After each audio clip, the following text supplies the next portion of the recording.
नमस्कार मु मिहिर कुमार त्रिपाठी संस्कृत शिक्षक पिलामाने आज आम नवम श्रेणी रे दि जाइथिबा सिंह शस कथा बा सिंह और ठेकुआर कहानी ता विषय आज आम आलोचना करबा। सेथिरे थिबा प्रथमे उपक्रमटी पढ़िबा एवं सेथिरे थिबा संधि विच्छेद आलोचना करबा आउ प्रकृति प्रत्यय विषय मध्य आलोचना करबा। तो कौन लिखाई छे आम प्रथमे ताको पढ़ी नेबा। विषयोऽयं पंचतंत्रमिति आख्यायिक ग्रंथात् आनीतः। एषा आख्यायिका पंडित विष्णुशर्मणा सुखेन बालानां नीतिशिक्षार्थं विरचिता। पशुपक्षिणां चरित्रम् आधारीकृत्य नीति उपदेशपूर्णा कथा अत्र उपलभ्यन्ते। प्रकृतपक्षे पंचतंत्रमेव बालानां सर्वोत्तम शिक्षणीय ग्रंथ। प्रदत्त सिंहशशक कथायां बुद्धिबलेन कथम अत्याचारिणा विनाश संभवेत् तदेव प्रतिपादितम्। मूलकथाया संक्षेपणमत्र विहितम्।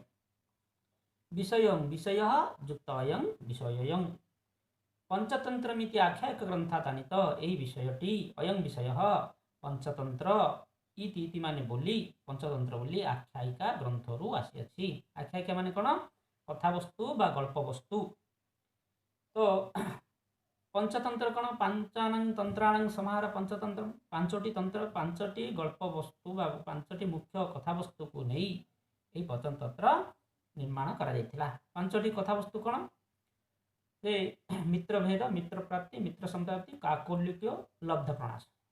ऐसा आख्यायिका पंडित विष्णु शर्मणा सुखेन बालानां नीति शिक्षार्थं विरचिता।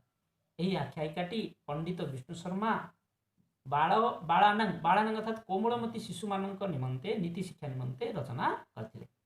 प्रकृत रे जो पंचतंत्र से पंचतंत्र जो पांचटी तंत्र मु कहली से पांचटी तंत्र विष्णु शर्मा राजा सुदर्शन आचार्यंकर मूर्ख पुत्र मानक पंडित करबा निमंते से मानकु एही गल्प माध्यम रे तांको नीति शिक्षा देई तांको शिक्षा देथिले। तो गल्प से पांचटी तंत्र से लिखिथिले तथा मु कहली मित्र भेद मित्र प्राप्ति मित्र संप्राप्ति काकोल्यक्य लब्ध प्रणाश। तो पशुपक्षीणां चरित्रम आधारीकृत्य पशुपक्षी मानकर चरित्र को आधार करी नीति उपदेशपूर्णा नीति युक्त उपदेशपूर्णा नीति उपदेशपूर्णा कथा अत्र उपलभ्यन्ते। नीति उपदेशपूर्ण कथा एठारे देखिबाकू मिले।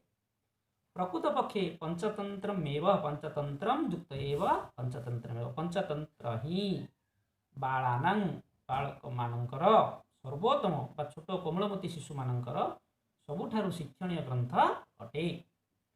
प्रदत्त सिंहशशक कथायां दिया जाइथिबा सिंहशशक कथारे बुद्धिबल द्वारा कथम अत्याचारिण किपरि अत्याचारीर विनाश संभवेत् किपरि अत्याचारी लोकर विनाश संभव होई परिबो तदेव तत् युक्त एव तदेव प्रतिपादितं ताहा एठारे प्रतिपादन करा जाइछि। मूल कथायां संक्षेपणं अत्र वितं मूल कथा को एठारे संक्षेप रे विस्तारित भाव रे एठारे मूल कथा संक्षेप रे एठारे दिया जाई अछि। जे प्रथमे आउथरे मु संधि विच्छेद गुडिक कहि दउछि। विषयः युक्त अयं विषय अयं चरित्रम युक्त आधारीकृत्य चरित्रम आधारीकृत्य नीति युक्त उपदेशपूर्णा नीति उपदेशपूर्णा पंचतंत्रम युक्त एव पंचतंत्रम एव सर्वयुक्त उत्तम सर्वोत्तमः संयुक्त भवेत् संभवेत् तद्युक्त एव तदेव।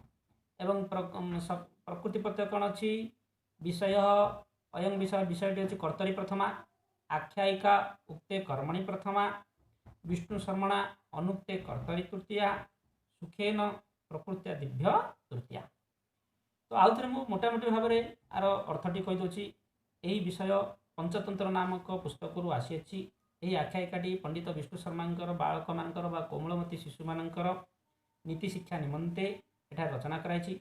पशुपक्षी मानकर चरित्र को आधार करी नीति उपदेशपूर्ण कथा एठारे देखा मिले। प्रकृत पक्ष में पंचतंत्र ही बालक मानकर सबुठारु शिक्षणीय ग्रंथ। यही दि जाइथिबा सिंहशशक कथारे बुद्धिबल किपरि अत्याचार विनाश हो पारे।